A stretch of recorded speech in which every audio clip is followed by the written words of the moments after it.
Greetings and welcome to ITR Live. I'm your host, Chris Hagan, and welcome back to part 2 of our scintillating conversation with John Hendrickson on trade policy. So we had a good time the first time around, and we are back to give you the rest of the story. So we're glad to get back at it.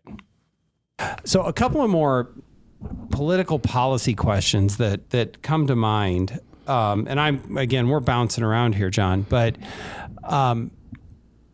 we talked a lot about NAFTA, and I remember that. I remember that debate.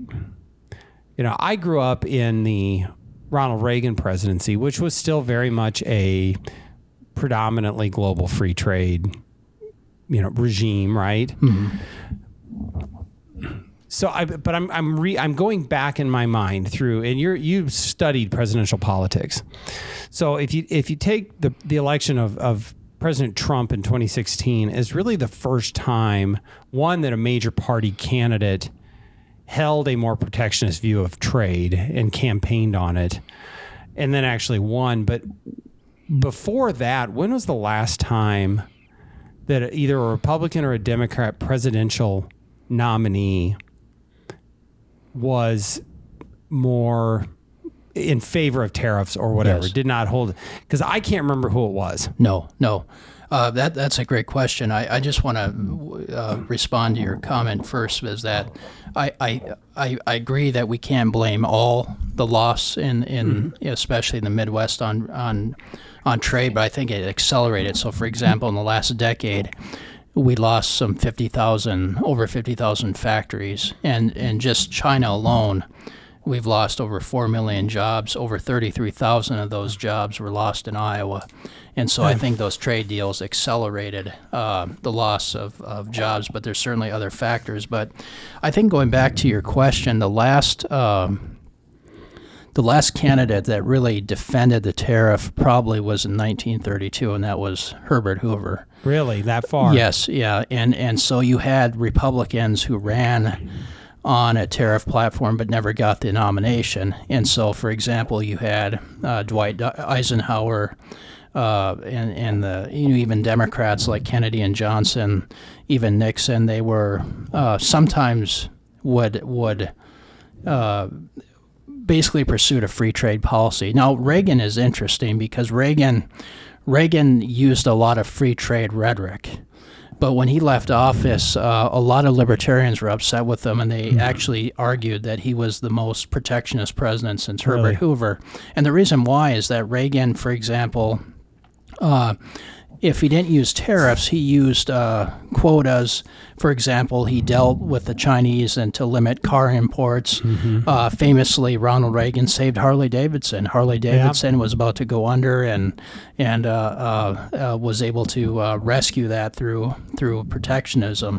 And so Reagan often, even though he used a lot of free trade rhetoric in his speeches, often used protectionist policies to defend American workers. And so I think even George W. Bush had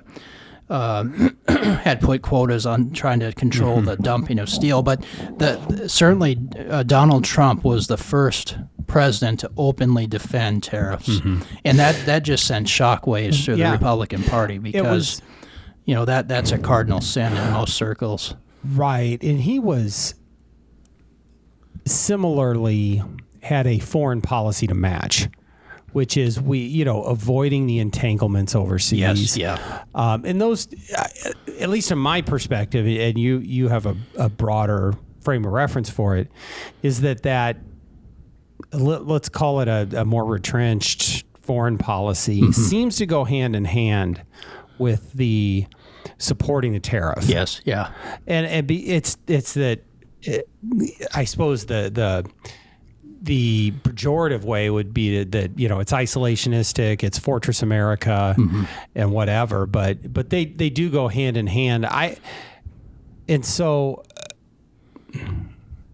was thinking through. I don't remember. Obviously, in my lifetime, I think it would be Reagan would be the only one, as you talking. I don't know where Goldwater was at. No, he was. He pretty much was defending free trade. Yeah. So it is interesting, and so kind of play forward to today, and it seems to me that at least with Democrats and progressives, is still absolutely a free trade, globalist, let's get involved in Ukraine and wherever mindset.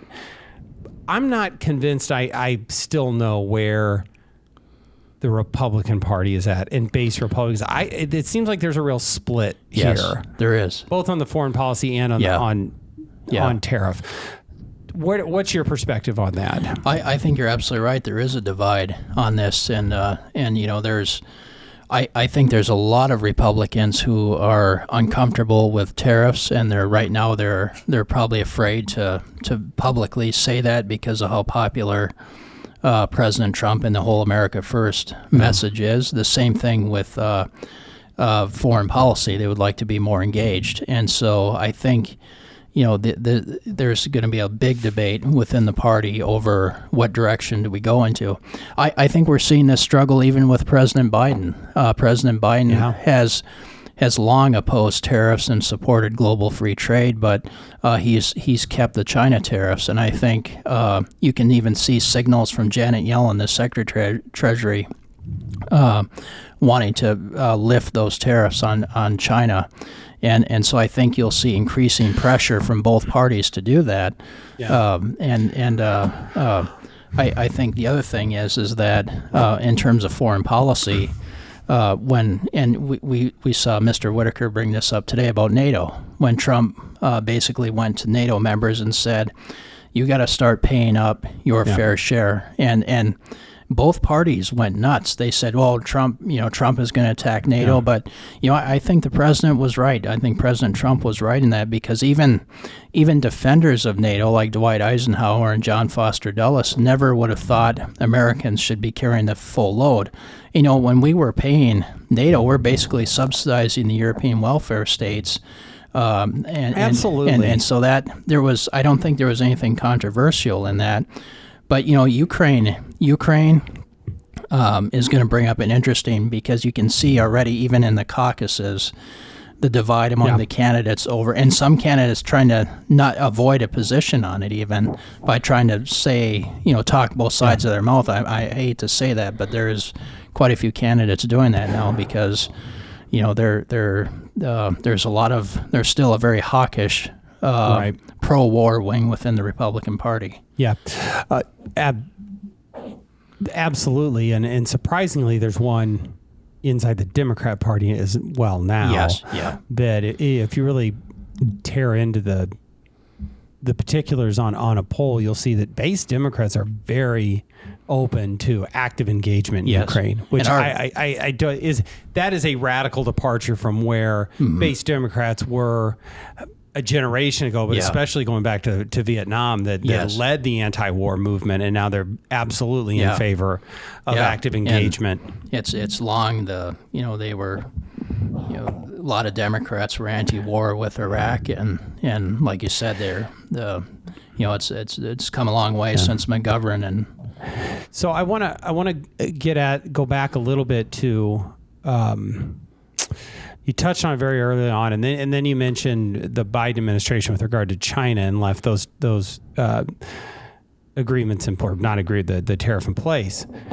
I think the Biden administration has actually picked up on some of this, in the whichever one of their giant overspending bills, but their infrastructure bill, which was money for semiconductor manufacturing, and they put that in there. And the stated reason was the national security of the United States, that we shouldn't be dependent on it. And we know that most semiconductors are made in Taiwan, and there is a risk there. Yes. As China, it is, a central, their entire foreign policy is built around reunification with Taiwan, and they'd love nothing better than to take it back over. And so I think they got that right. I mean, they're doing it through massive spending projects, but it's going to take many, many years to build it back up. But this is where you and I, John, have absolutely agreed, is that we should not, one of the benefits of protecting American industry is so that we are not reliant on another nation for it. That's right. Now, if it is motorcycles, no offense to Harley Davidson motorcycle aficionados, but we don't need motorcycles to defend the national security of the United States. We need semiconductors. Yes. We need pharmaceuticals. There may even be certain pieces of equipment that we make. There may be other components of things. So at a minimum, I'm absolutely in favor of zealously protecting and advocating for domestic pharmaceutical manufacturing, at least kind of those core drugs that we need, and certainly being able to produce the semiconductors we need. And all. And it was COVID and supply chains shattering. And I know you and I have talked about that, but I think that is something that is starting to, I guess, to bring my argument full circle. I think that piece is starting to get some bipartisan buy-in. Yes. Is that you just can't be universal. No. With the free trade and the unilateral disarmament to just let anybody poach whatever industry you can. Because at some point there's a private business that's trying to make money that is getting undercut by that foreign actor. Yeah. And if nobody's stepping in to protect that industry, they will fold or they'll move the manufacturing overseas. Yeah. And we have for... this is one consequence, I think, of what I would say failed trade policy is that for decades running these deficits, losing the manufacturing, we've become dependent on places like Taiwan and China and other places for necessities. And I think you're absolutely right. The United States needs to begin a process of decoupling from China, reshoring some of these key industries and encouraging more manufacturing here at home. And maybe it's as simple as just steel, which I think President Trump, that was one of the core things that he went after. But yes, I'm sorry, go ahead. No, I mean, I perfectly agree with that. And so, just like when we became energy independent during the Trump years, and so we weren't so reliant on Middle Eastern oil. That was a good thing, and not having to worry about what was going on over there and being dragged into endless wars. And the same thing as we shouldn't be allowed to have, and we can have a discussion on, what we should do to help Taiwan, but I don't think it's in a good position to be, having Taiwan holding us hostage because we can't produce semiconductors and we should be making that stuff here. And there's the point, is that it's not just to save us from having to spend too much on pharmaceuticals or semiconductors. And it's not even just to prevent us from having those supplies cut off. I mean, I got a nice new iPhone. If I need to limp it along for a few years, I'm sure it'll continue to work, right? But what happens is when you're so reliant on it, you're pulled into a conflict to defend that country. Yeah. And that's where this is the potential ramifications of conflict over Taiwan will make Ukraine look like child's play. Yes. And yet, and our national security interest is the semiconductors. I mean, we can talk about defending freedom and whatever, but let's be clear. The thing we need is their manufacturing capacity. Yeah. And there is a freedom, and I think there's a liberty and a freedom that comes from not needing anyone else. Yes. And I think that going back to, pre-World War II, when we had a more, we're America, we'll do it ourselves. The American people got that. Yes. It goes all the way back to even 100 years before that of staying out of Europe's entanglements. Yeah. Maybe we can stay out of Eastern Europe entanglements and Asian entanglements if we simply don't need them. Yeah. It goes to any part of any human interaction. When you don't need somebody, you don't owe them anything. And look at Europe. I mean, they're still wanting the United States to defend them. They want us to take the lead in Ukraine. And also you're seeing now countries in the Pacific, Japan, wanting to join NATO.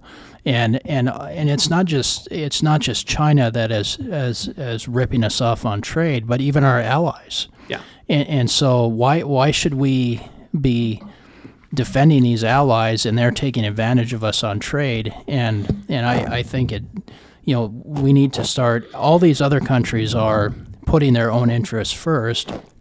I think it's time that the United States does the same, and that shouldn't be a controversial policy. And like we started out with, this goes back to to our heritage, and it's not isolationism. I think it's just common sense, and in that process, we actually will help our economy, help strengthen the middle class.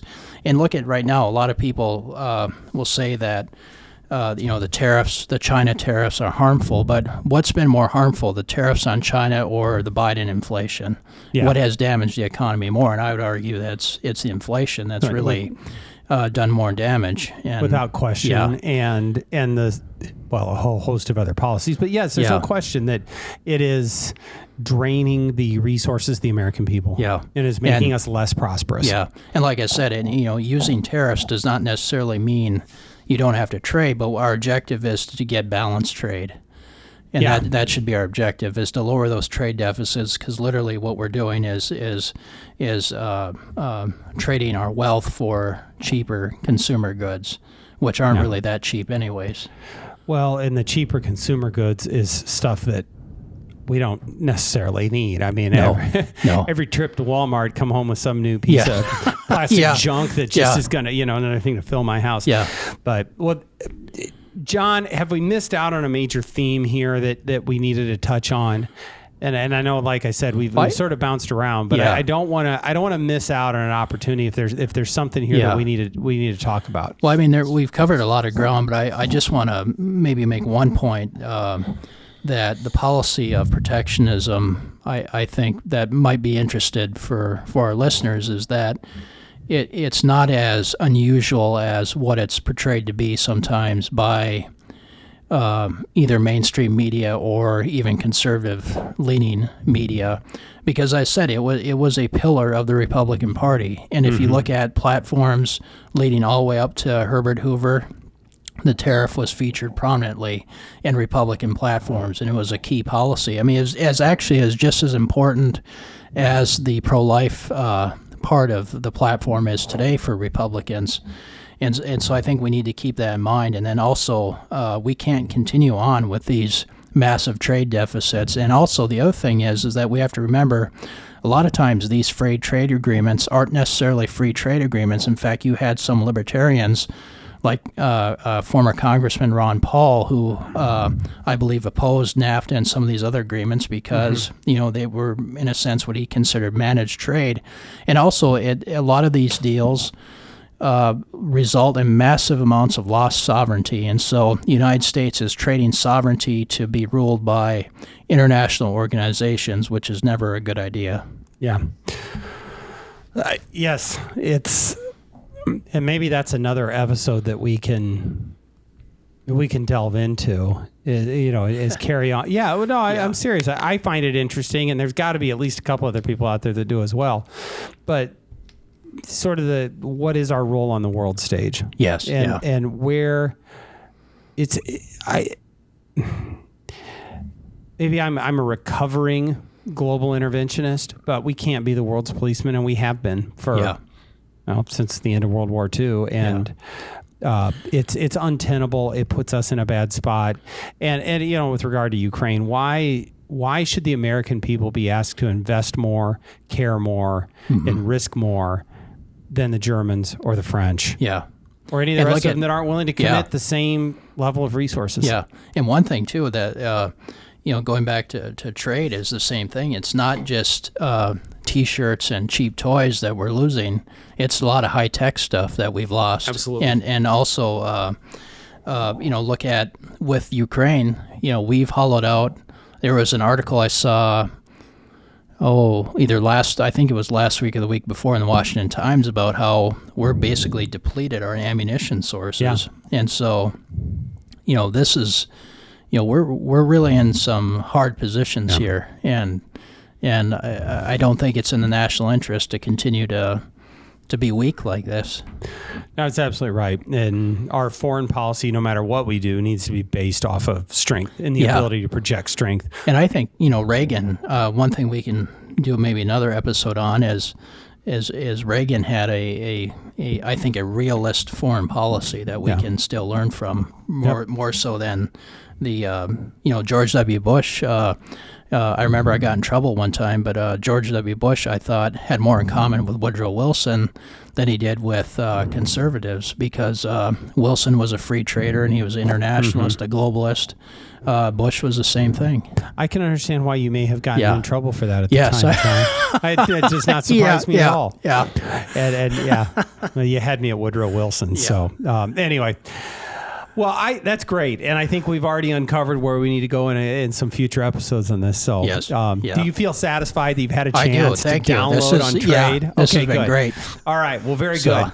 Well, with that having been said, for those of you that have that stuck with us for this, I hope you were entertained or informed or whatever it is. But John and I know especially John, certainly enjoyed bringing it to you. So appreciate you joining us, and don't forget to leave us a 5-star review, like and subscribe. Check us out on YouTube. And with all of that, we will see you next time on ITR Live.